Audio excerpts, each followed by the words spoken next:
pressure, right? And again, these black liberals, the black bourgeoisie, they represent the people who are putting the most pressure on Stephen A., who's always in his ear telling him that he's selling out, that he's not invited to the cookout, he's not black, right? Because he gives his honest opinion. And I don't even agree with everything that Stephen A. says, but what he said about Jasmine Crockett was not out of bounds, right? What he said about Jasmine Crockett is that the stereotypical ghetto attitude and the way that you go about dealing with issues is not helping you or your constituents, which again is a totally valid criticism of her, but you can't criticize liberal black. Absolutely. That's all he said, was the way you conduct yourself and carry yourself and deliver your messages as somebody who is bright as you, which is, that's the word he used, because she's not bright. She's just as bright as a dead light bulb to me. But this is the word he used. And this was, the black woman is beyond reproach. You can't tell her anything. Women, you just can't do it, right? You just can't do it, because criticizing the liberal black woman is basically like criticizing the Democrat Party. And that is what these people are really doing. They're gatekeeping on behalf of the Democrat Party, which is run by the liberal white woman with the liberal white man at her side, but just subordinate and emasculated, right? That's how it works, okay? And the liberal black woman is nothing but a jester controlled by the liberal white woman, okay? That's it. That's what the black liberal woman is. And that's what they don't understand. When they come out here and they start repeating these talking. He's absolutely 1,000% correct. He's absolutely 1,000% correct. I remember I had a homegirl, man. She was married, man. And she made a post on her social media and it said, I'm tired. I worked all day, but I got to make sure this man get his plate of food or make sure he gets something to eat. And a white woman comes in the comment section and says, he'll find something. Girl, you've been working all day. And I addressed her. This white woman was married. And I said to I told her, I said, you wouldn't tell your husband that. And this is what they do. And they know what they do is the liberal white people, which is I always say in my videos, are the scum of the earth. But what the liberal white woman does is, the liberal white man, the liberal white woman does is, they capitalize off our community being ran by women. So what they do is they understand, everybody understands that if a community or anything of seriousness, I'm not saying a woman can't run a restaurant or a corporation, but anything like a state, a country, or anything like that, they're a family. They know if the woman is at the head of it, it's going to be unsuccessful for the most part. Yes, it's exception to the rule, but I don't speak on that. I speak on the rule. They know that. And so they benefit off of this. They benefit off the dead bodies. They benefit off the drugs dealing. They benefit off it all. I'm talking about the liberal white. Because see, the conservative white, he want to help. The conservative white is Donald Trump, right? He sending the National Guard in black cities with high crime. Do you know how many lives Donald Trump is saving? Black lives? You know how many black people won't go to jail for killing somebody they probably was going to end up killing, whether it be protecting themselves or gang violence? You know how many black people, black mothers and fathers, is not going to get a phone call that their son was just found dead, they need to come claim him? Because Donald Trump said the National Guard and crime is dropping. Crime is almost non-existent in these places where he's sent them, D.C. and Memphis, all the places where he sent them, Chicago, crime is dropping rapidly. The white conservative is our only ally because he want to help us. Because the white conservative understands that America, in order for America to be great, everybody got to be great. Not just white people, not just Asian people, not just Jewish people. Everybody got to be great. But the white liberal, they very sneaky. Malcolm X told us about the white liberal. The white liberal wants you to stay in your condition. That's why he affirms your condition. He or she. Yes, white people, they never gonna help. All they gonna do is affirm your nonsense because they want you to stay there. And so what they do is they come in and they capitalize on the black woman because they know that she's power hungry. They know that she's money hungry. So they give her all those things and she'll say whatever they want. Even the BLM movement. The BLM movement, the head, one of the biggest, the financiers was a white man. I forgot his name. And George Soros. People who are socialists, Marxists. If you looked on their website, they are trained Marxists.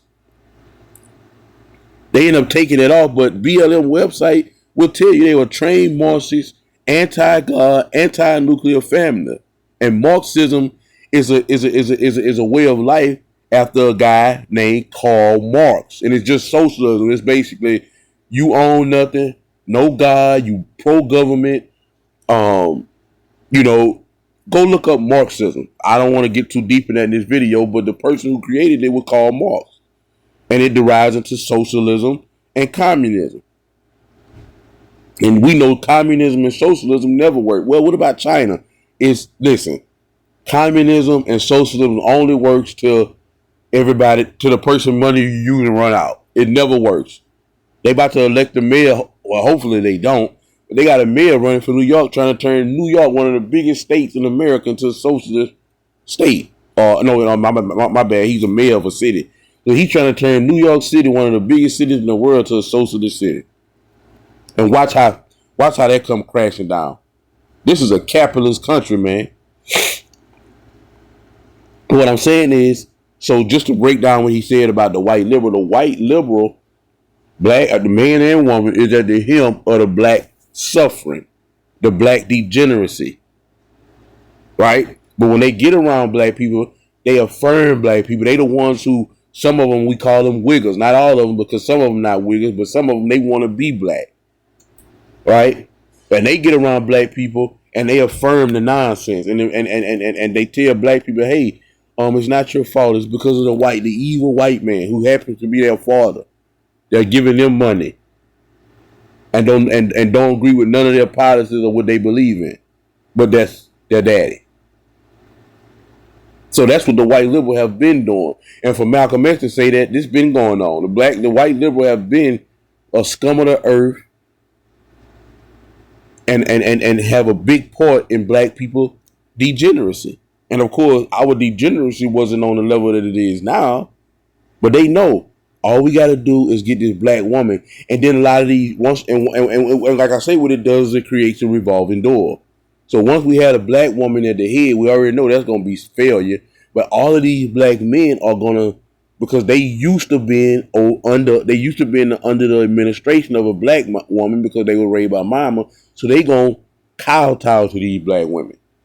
Not to mention most of these black men, like I always say, can't keep their zipper up for 5 minutes. So one way out, and we know the black woman is the sex symbol of America, right? So we know one way or another, we going to get them.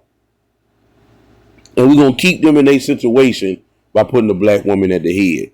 But I digress. Let's continue.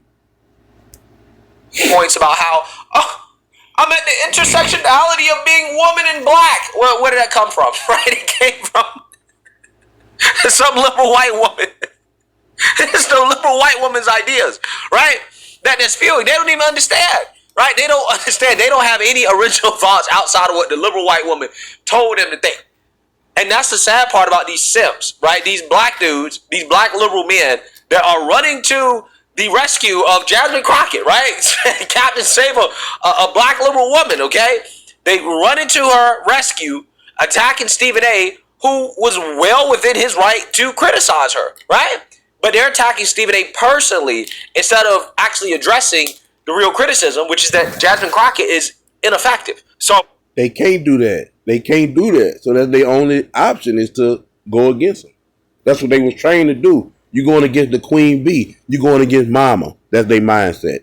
I want to react to Stephen A. addressing the controversy because he's going to, at least it seems to me, double and triple down on, again, exposing Jasmine Crockett as being ineffective. So without further ado, let's go ahead and get into it. Stephen A. Smith is in some hot water. The people are really upset at him right now because what did he do now? He made some comments about Jasmine Crockett and the way she expresses herself. Let's just make sure we get this understood. This is the Breakfast Club. All of them are liberal. DJ Envy, Charlemagne, this young lady that's talking, Laura LaRosa, the woman right here on your screen is Jess Hilarious, which is an extremely hilarious comedian. But they're all super pro-liberal, just for the record. But let's continue. Let's take a listen to Stephen A.'s original comments on Jasmine Crockett expressing herself. You Jasmine Crockett or somebody like that. Ladies, I respect. Intelligent women, no doubt. But how a Jasmine Crockett chooses to express herself, I'm like, is that going to help your district text? Aren't you there to find a way to get stuff done as opposed to just being an impediment to what Trump wants? I'm just going to go off about Trump, cuss him out every chance I get, say the most derogatory, incendiary things imaginable, and that's my day's work. That ain't work. Work is saying that's the man in power. I know what his agenda is. I'm not exactly in a position to stop him since the Republicans have the Senate and the House. But maybe if I'm willing to work with this man, I might get something out of it for my constituents. She's supposed to be there to represent the people of Texas. Again, I'm trying to figure out what was so bad about what he said. Everything he said was valid. Everything he said was truthful. That's why these people are so upset. Well, that's one thing about it. One thing about a liberal, any liberal, black, white, blue, or green, they kryptonite is truth. Their kryptonite is facts. But let's continue. Because it's the truth, right? Nothing hurts them more than the truth, especially the truth about a liberal black woman, right? They can't stand the truth about the liberal black woman. Can't stand it. Well, those were his original comments, right? So since those comments, a ton of people have spoken out against what he's saying in defending Jasmine Crockett. I saw Willie D speak out, Stephen Jackson, Tamika Mallory is calling for people to turn Stephen A. Smith off and treat him and his show like the NFL. And Bakari Sellers. And Stephen A. Smith mentions this in his new response that we'll play. He has an issue with Bakari Sellers and something Bakari Sellers said about his original comments on a Native Land podcast. Let's take a listen to Bakari Sellers defending Jasmine Crockett.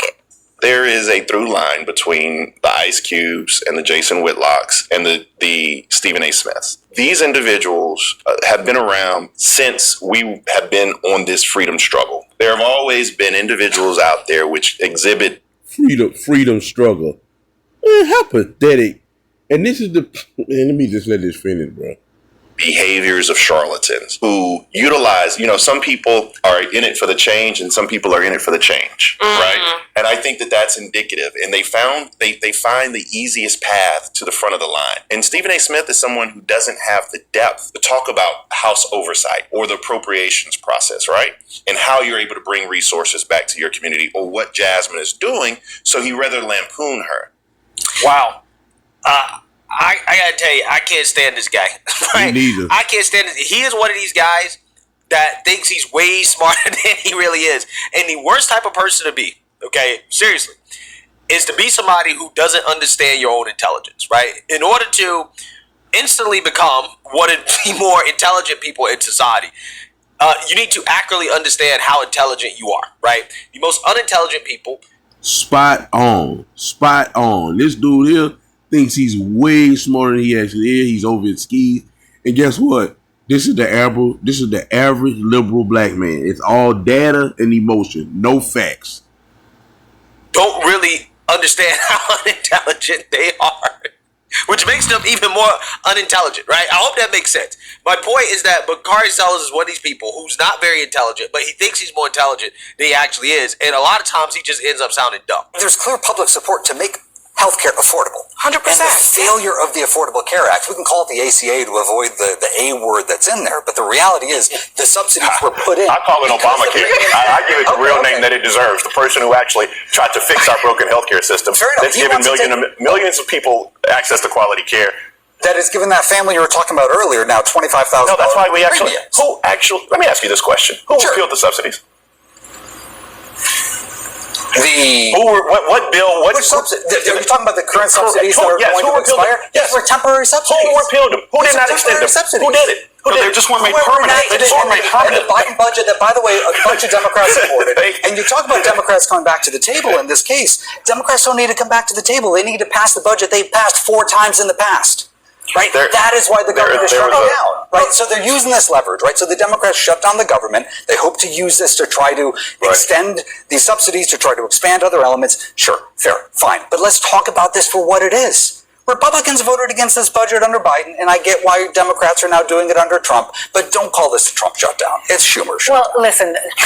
I personally don't think that Bakari Sellers has the depth to talk about the appropriations process, the oversight process, to understand it, to understand how these members of Congress get money and funds back to their district. I don't think he actually understands his stuff, right? Because if he actually understood it, instead of attacking Stephen A. with the ad hominem, then he would explain exactly what Jasmine Crockett is doing that's supposed to be so beneficial for her constituents. Again, Stephen A. is actually going to get into some of the details about that. We're going to talk about that in his response, but I just want to say that guys like this, these are the worst type of black men, okay? Because, again, they will stand behind the bullshit of a liberal black woman no matter what, right? And because of their refusal to check the liberal black woman, this is why the liberal black man, this is why black men in general are subordinate to black women, right? And this is why, again, we're not in our proper leadership roles, is because we don't have black men that... And guess what? He do all that for black women, and he'll be the same, a weak black... Let me show you something about black women. Black women might get on these podcasts and say certain things. They may act out a little, do this and that. But black women, and all women, but black women, they gonna try you. And any simp, I can tell you this right now, if you're a simp and you listening, if you got a partner that's a simp, I can guarantee you I'll be willing to bet every penny that I have that they women have a side dude, or more than one. Because women don't respect that. Women, I tell you all the time, they're like children. They don't really know what they want. They're never satisfied. So let's just say you a man who let the woman run the household. You give her everything she wants.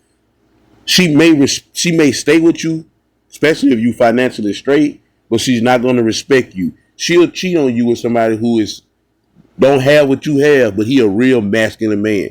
Women of all type, but especially black, I ain't gonna say especially black women, but women of all type like masculine men. That beta male prototype, that's only somebody who they'll be with for resource. They'll be with them for something. There's going to be an ulterior motive. But all women want a masculine man because that's the order. That's how it's supposed to go. The man is supposed to be the head. That's the God order.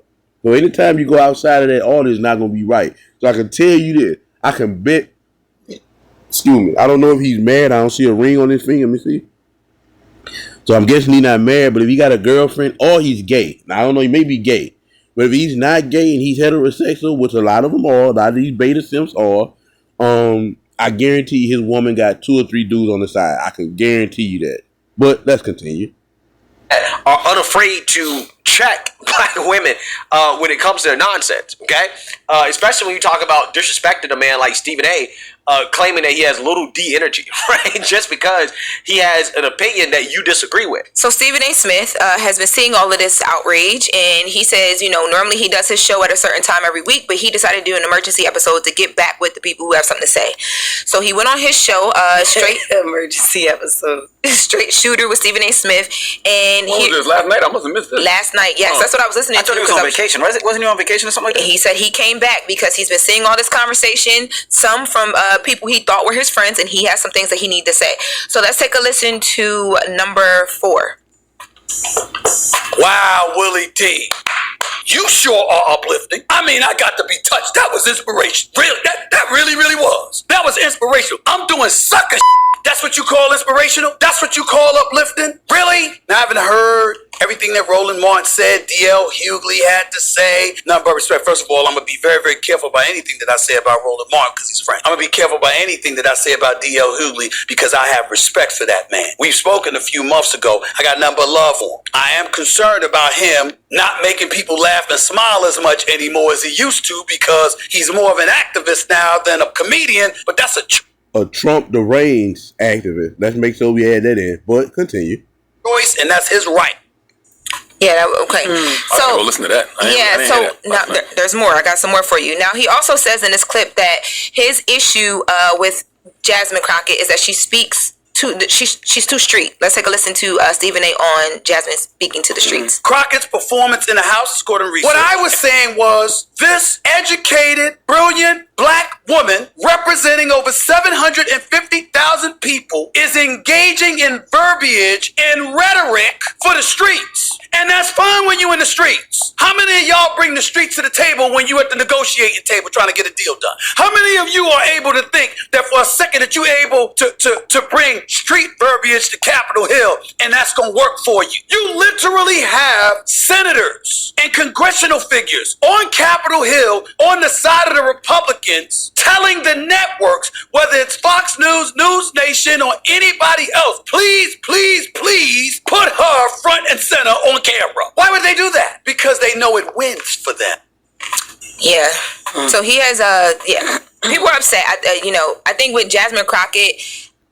And another thing he just said that was very powerful. Let me go back. I want y'all to hear that again, what he just said.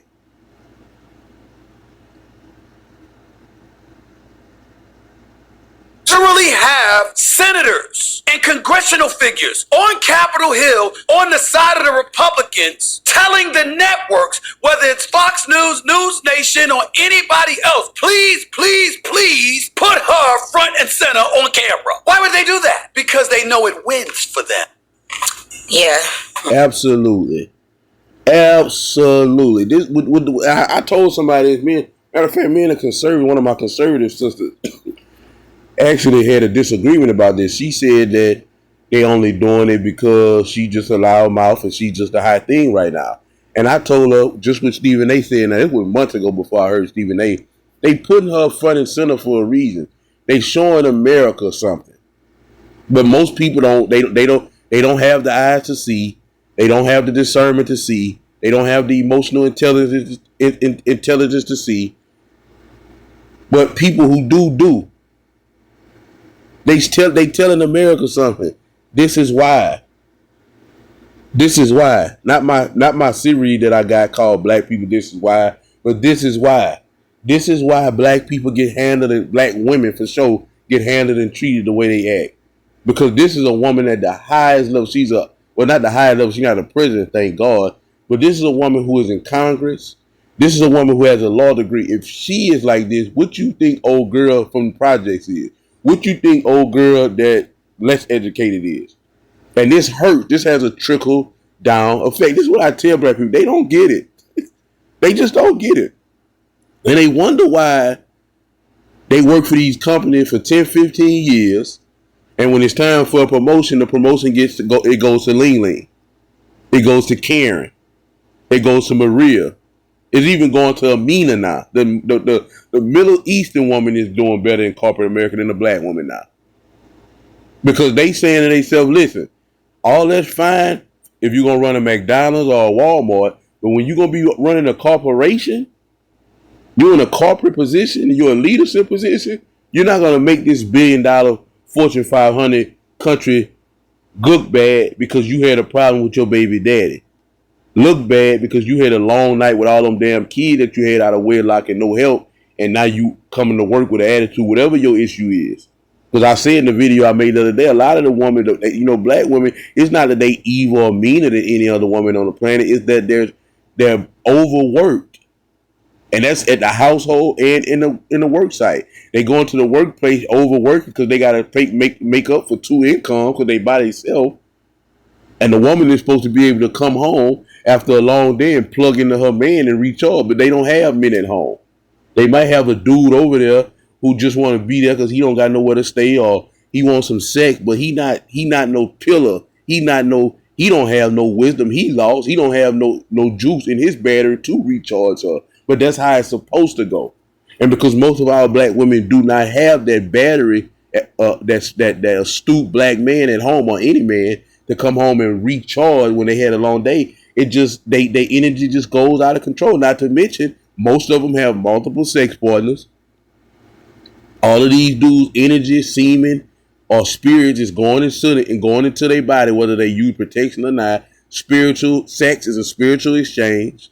So now they got all of these spirits in them, and they talking about they bipolar, they this, they that, they self-medicate on marijuana or getting drunk, or they got all these issues, and they come into the world and they come off on us.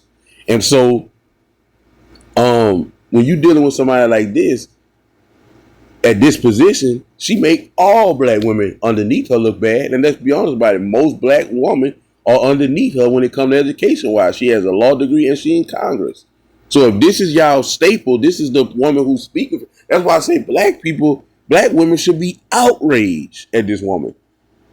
But because they worship skin color and of course the feminine principle, as you're gonna hear this woman here, Laura Losa soon say, she like the way she is.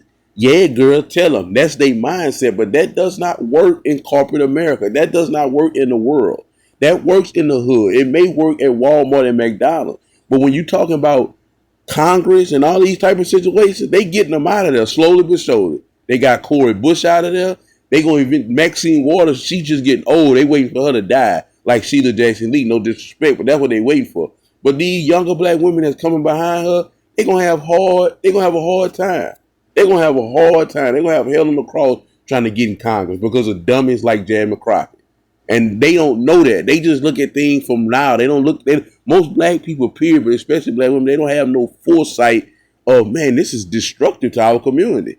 This is why, like Stephen A. just said, even Fox News, they put her front and center. They want it to be known. They saying the quiet part out loud. Black woman, this is why. You are very emotional. You have a very low emotional IQ. Very low emotional IQ. And Jasmine Crockett has a all-around IQ of a fence post. But I'm just saying, we know y'all very emotional. Y'all can't control y'all emotions. And when y'all get any type of position, this is how y'all act. Says the woman who has a law degree in Congress. And this is an issue. This is an issue that hurt all black women. But I digress. Let's continue. So he has people are upset. I think with Jasmine Crockett, in my opinion, the reason why people put her front and center, focus and platform her is because she speaks in a way that it appeals to people who just aren't politicians. Like especially for me, she's being real. Yeah, I go to her Twitter all the time to see how she feels about things and how she's expressing herself because I learn what's happening. But then I like how she tells how she honestly feels about things. Of course you do. Wow. Again. Of course you do, Laura LaRosa. This is why she speaks that way, right? Because she knows that there's not high expectations, right? For people like her, but people say it's called keeping it real. No, she's not keeping it real. She's being fake. That's the problem. She's been exposed as fake. That's not the way she actually talks. That's not the way that she talked before she got to Congress, right? She did not have that type of persona, that type of attitude before she got to Congress. This is a completely new thing that she's doing because she knows that playing into this character helps her raise money, right? It helps her become a social media star, right? Which is what she wants more so than actually, being an effective legislator, okay? Which is what Stephen A. was actually criticizing her over, okay? And Stephen A. has doubled and tripled down on his criticism of Jasmine Crockett, despite the backlash from the black bourgeoisie. So without further ado, let's go ahead and get into it. To her resume. Let's get that out of the way so as to make sure I'm not being disrespectful when we're talking about her, okay? Well, see, here's the thing, Stephen A. It doesn't matter if you're being disrespectful or not. Like, again, he didn't ad hominem attack Jasmine Crockett, right? He didn't say that, she had fat bitch energy, right? Which is what Timothy Cross said about Stephen A., right? Stephen A. didn't say that, right? He didn't say that she was ugly, didn't say anything about her looks or, anything about her that, again, is, inappropriate, right? He criticized the way that she goes about doing her job, which again is 100% inbound. She's a representative, right? So the point, Stephen A., is that it doesn't matter if you actually disrespect her or not. Just because you are criticizing Jasmine Crockett, they see it as disrespect, right? It is just disrespectful to say anything critical of a black woman, period, right? According to your critic, Stephen A. What's her reputation? Crockett's performance in the House, according to research, and her success in delivering wins for her district is quote-unquote mixed. She's active, ambitious, and visible, exceptional when it comes to fundraising. But many of her major efforts are still works in progress, bills stuck in committees, introduced but have stalled, etc., according to Congress.gov. I'm just reading. She faced similar difficulties as a state rep. The Texas legislature's sole black freshman had big plans for her first session. She ended up mostly playing defense, according to them. And what the implication was is that while she's great at fundraising, the challenge for her was cultivating relationships in Congress. And what does that mean? Potentially going across the aisle when you don't want to. potentially going across the aisle, okay, when it might be in the best interest of the 750,000 constituents you represent. We know you're a Democrat. We know how disgusting and vile you find the president to be. You've told us on more than one occasion. What I was saying was, where's that going to get you when you're so willing and so apt to verbalize it the way that you choose to verbalize it? How is that going to be productive to your constituents? Well, I mean, it's not meant to be productive to them. It's meant to be productive to her own personal brand, right? Her own fame.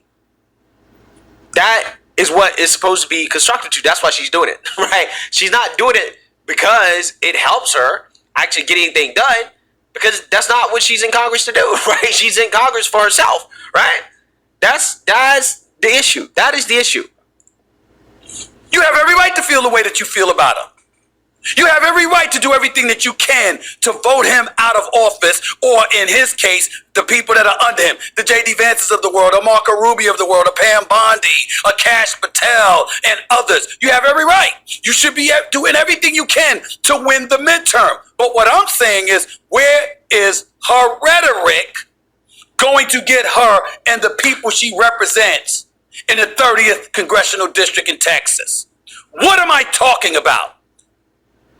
To my producers, could y'all play the clip when she's talking about the president as an enemy of the United States? Could you play that, please? Your reaction to his appointment?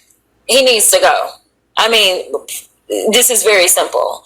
We right now have a white supremacist that is sitting in the White House. He is backed up by other white supremacists. And if you really want to know who the criminals are in this country, you can Google it. You don't have to trust me. But the people that commit 80% of the most violent crimes in this country are white supremacists. Yet for whatever reason, they sit and they serve at the pleasure of the president. They are the ones that were there on January 6th, tearing our democracy down physically. And now we have them tearing us down right here from within. Here is the problem. Of course, Congresswoman, to interrupt you, but President Trump, of course, has denied any allegations of the white supremacists, and that's why he fired what he is. I know your point, but he did fire Darren Beatty in reaction, they believe, in part to his attendance at that conference. Does that change your opinion in any way? It doesn't change my opinion. So that's the first clip.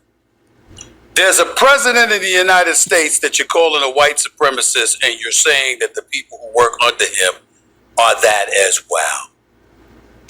While you're in the government needing assistance from that administration to get things done for your constituency and beyond. Okay, that's clip number one. Play clip number two, please. A full-fledged criminal. Play that, please. Not our democracy. Well, he did say he'd be a dictator on day one. Oh, Democrats, it's just Trump. He just talks. Well, let me tell you something. He is doing more than talking. We talked about Project 2025. We talked about the consolidation of power. We talked about how he wanted to be a king. We talked about in a democratic republic, that is not what it is. We have some sort of checks and balances, and he is doing everything that he can to get rid of those checks and balances. The DOJ and the people that he's going after were simply doing their jobs. The problem is that Americans thought that it was okay to take a full-fledged criminal and make him the president of the United States, and then they want to act aghast when he does criminal things. Let me tell you, we have a thug in charge of the United States, and if we don't wake up, we may not have a United States, because right now he has only been successful in being a divider in chief. So you care about facts, meaning the Democrats and the Republicans don't. Okay. That's another clip. And by the way, full-fledged criminal and thug. Those were words. How about this one, where she called the president a piece of shit? Play it. Because the Supreme Court has paved the way for half the stuff that we see that's going on. Listen, Donald Trump is a piece of shit. Okay, we know that. Yes. He is. Donald Trump is a piece of shit. That's what she said. That's the third one. There's another one here where she's talking about how the GOP doesn't care about facts, but the Democrats do. You just heard that. There was also another one where she called them again a white supremacist. But it didn't just stop there. She went to her own governor of the state of Texas, who's in a wheelchair, by the way. Keep that in mind. And listen to what she said about him. We in these hot ass Texas streets, honey. Y'all know we got Governor Hot Wheels down there. Come on now. And the only thing hot about him is that he is a hot ass mess, honey. Mind you, I gotta keep saying. I know I didn't say it about 3 or 4 times, but I gotta keep understanding, y'all. This is not Shanika from the project with the 3 kids. This is not Aisha from the apartments with 4 kids. This is not Nene from down the street with 6 kids and 7 baby daddies. Yeah, you heard that correct. 6 kids and 7 baby daddies. With no education, go to Burger King, that's their job. May have a little leadership role. This is not who we talking about. We talking about a woman who is in Congress over a district with 750,000 people. We talking about a woman with a law degree. Just want to make sure we keep that point very, very at the forefront. Yes. Governor Hot Wheels. And the only thing that is hot about him is that he's a hot ass mess. Honey. And that's going to serve 750,000 constituency in the 30th District of Texas. That is what I was saying. Never mind what she feels. Never mind whatever level of justification you may have towards feeling the way that you feel. When you're in her position, that's not going to get you anywhere. That's what I was saying. Yes, you are correct, Stephen A. But it doesn't matter, right? It doesn't matter because they don't believe that black women, again, specifically liberal black women, should ever be held accountable. They cannot be criticized, right? They're the greatest gift to mankind, okay? And because of that, you cannot criticize them, especially as a black man. If you criticize the black woman, okay, you are no longer black, right? You are disinvited from the cookout. That's how they do it, Stephen A. And Stephen A is learning the hard way that, it's hard to be a black person that's not, completely drinking the Kool-Aid of the Democrat Party. It really is. Because once you start really pointing out stuff, then, somebody like Stephen A, who's, again, in a very prominent position, yeah, the sharks come out. And the people that you thought were your friends are showing you that, no, we value our relationship with the Democrat Party. We value the Democrat Party more than we value friendship, right? And we will attack you. We will go after you if you go after the Democrat Party. And that's essentially what he's doing when he goes after Jasmine Crockett. So ultimately, at the day, the white liberals running the Democrat Party, they've given the marching orders to, the black people, the overseers, right? The black overseers told him, hey, go whip Stephen A, right? Go give Stephen A a nice little whipping, right? Get him back. Get him back in line. Now, who knows? Stephen A, he'll probably come out and start apologizing, right? Boo-hoo-wah and cry, right? Say, I'm sorry. I apologize, right? I'm telling Stephen A, don't apologize. It's the wrong move if you apologize. But we'll see. Let me know what you guys think. Make sure you like, comment, and subscribe. Most importantly. And that's all on that video, man. But if you didn't know, you just stumbled across people talking about Stephen A, you didn't know why. All because this man tried to give her some wisdom from an older black man, somebody who could be her father. And not only, as a matter of fact, I haven't heard her response yet. It's all of these beta boys, gay men, and liberal black woman that's going down his throat because you better not say nothing about a liberal black woman. She beyond reproach. And anybody who is beyond reproach, their life will be a mess because nobody can tell them nothing. Nobody. But that's the end of that, man. I thank y'all for listening, man. I'm out of here.